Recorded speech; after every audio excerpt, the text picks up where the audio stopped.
Welcome to my channel Entertainment Team. आज Christmas है और मेरे पास कुछ भी पैसे नहीं हैं। हे प्रभु, आज कुछ तो पैसे मुझे मिल जाए ताकि अपनी बिटिया के लिए कुछ ले जा सकूं। जोसेफ यह सोचते हुए एक बड़े से कपड़े की दुकान के पास से गुजर रहा था। आज भी उसकी नजर उस फ्रॉक पर थी। अभी वह दुकान के मालिक को वहां से निकलते हुए देखता है। जोसेफ उसे देखकर डर जाता है और छुप जाता है और मालिक जल्दबाजी में वहां से निकलकर अपनी कार में बैठकर वहां से निकल जाते हैं। वह इतनी जल्दी में था कि उसके हाथ से बैग छूट गया। जोसेफ ने उस बैग को उठाया और उस बैग को देखता है तो पाया कि उसमें बहुत सारे रुपए। अरे बाप रे, इतने सारे पैसे! इससे तो मेरी सारी समस्या दूर हो जाएंगी।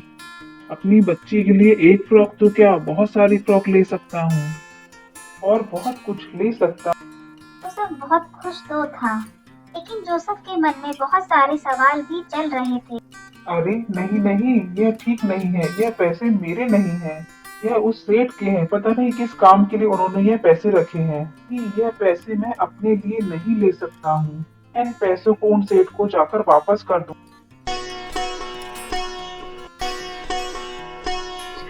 जोसेफ उस दिशा में भागा पैसे लेकर। दुकान के मालिक की कार गई थी, लेकिन जोसेफ को वह कार नहीं दिखाई दी। वह बैग लेकर वापस सेठ की दुकान पहुंचता है, पर वह दुकान तो बंद हो चुकी थी। जोसेफ ने बगल की दुकान से पता किया, लेकिन जोसेफ को वहां से कुछ पता नहीं चला। अब जोसेफ क्या करता? जोसेफ बैग लेकर वहां से निकल जाता है। थोड़ी दूर चलने के बाद जोसेफ दुकान के मालिक की कार को देखता है। अरे, यह तो सेठ जी की कार है। इसका मतलब बैग का मालिक भी यही होगा। मैं उन्हें ढूंढकर यह पैसों का बैग उन्हें वापस कर दूंगा। जिम्मेदारियों से मुक्त हो जाऊंगा। तभी जोसेफ की नजर उस सेठ पर पड़ी। सेठ जी एक अस्पताल के बाहर रोए जा रहे थे। उनके साथ एक मैडम भी थी जो रो रही थी। जोसेफ भागते हुए उनके पास पहुंचा। सबको लगा वह लोग पैसों के लिए रो रहे हैं। साहब जी, आप इस बैग के लिए रो रहे हो ना? ये आप मुझे चोर नहीं समझिएगा।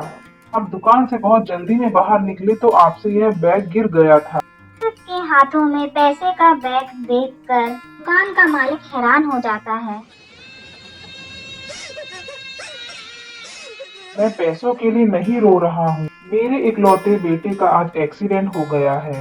वह जिंदगी और मौत के बीच जूझ रहा है। उसे खून चढ़ाने की बहुत जरूरत है।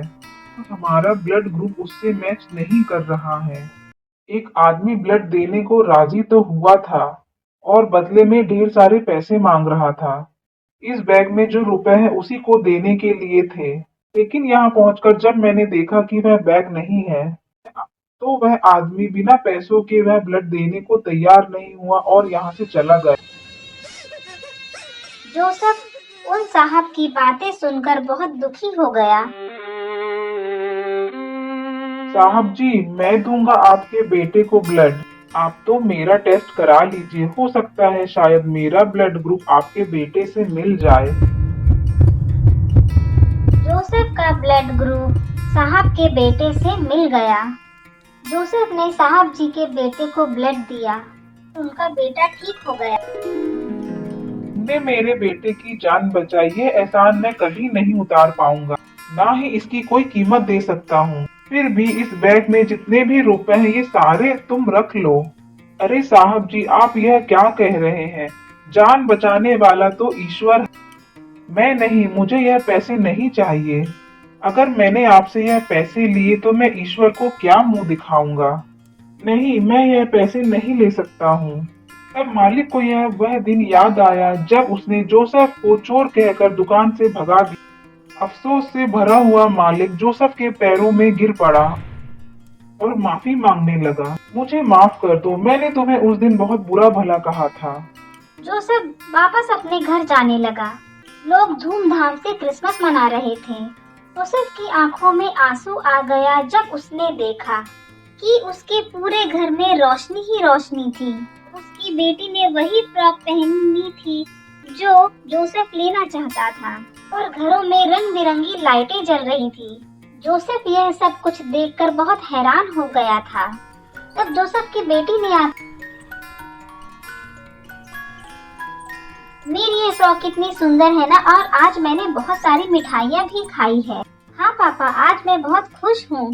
ईश्वर ने आज हमारी सारी प्रार्थना सुन ली। पापा, आपको नई नौकरी जो मिली है सब उस वजह से हुआ है ना पापा? तभी जोसेफ देखता है कि सेठ जी और उसकी पत्नी जोसेफ के घर आए। जोसेफ दुकान के मालिक से पूछता है, साहब जी, ये सब आपने ही किया है ना? मैं आपका कैसे ये सारा एहसान चुकाऊं? अरे जोसेफ, मैंने तुम पर एहसान नहीं किया है। जो किया है सब ईश्वर ने किया है। जोसेफ, क्या तुम मेरे यहाँ नौकरी करो? हाँ हाँ साहब, बिल्कुल आपके यहाँ जरूर नौकरी करूँगा। मुझे नौकरी की बहुत जरूरत है। फिर सभी लोग मिलकर खुशी खुशी क्रिसमस सेलिब्रेट करते हैं। उस क्रिसमस ने जोसेफ और उसकी बेटी की लाइफ को बदल दिया था। दोस्तों, हमें भी सबकी निस्वार्थ भाव से हेल्प करनी चाहिए और कभी किसी को परेशान नहीं करना चाहिए।